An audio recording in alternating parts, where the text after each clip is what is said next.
Ce baiser, à une époque où il était malvenu de s'y abandonner en pleine rue, a pourtant fait le tour du monde. Plus de 30 ans après avoir été mis en scène, il est signé du photographe le plus populaire du XXe siècle. Robert Doisneau se rapporte, on peut dire, à la sérendipité, cette capacité finalement à exploiter les situations inattendues et à en tirer toute leur valeur.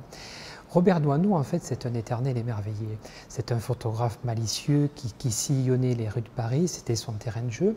Et puis, il y avait une grande partie de photographie qui était saisie de l'instant T, effectivement. Et puis aussi, il y avait d'autres photographies qui étaient mises en scène, il ne s'en cachait pas d'ailleurs. 78 clichés pour raconter le Paris d'après-guerre et sa banlieue jusqu'aux années 70.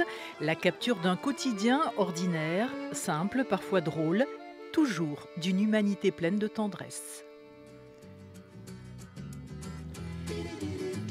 Palm Springs, en plein désert du Colorado.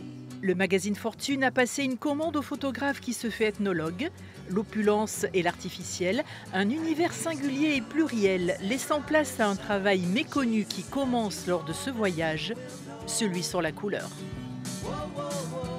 Robert Doisneau nous offre dans son travail une fresque sociale sur ce microcosme émergent de cette société américaine avec ce petit paradis qui était construit de toutes pièces, un univers factice, très coloré. Et donc Robert Doisneau a livré à cette époque-là ce travail incroyable avec sur la couleur, sur un pan de son œuvre où on attendait le moins.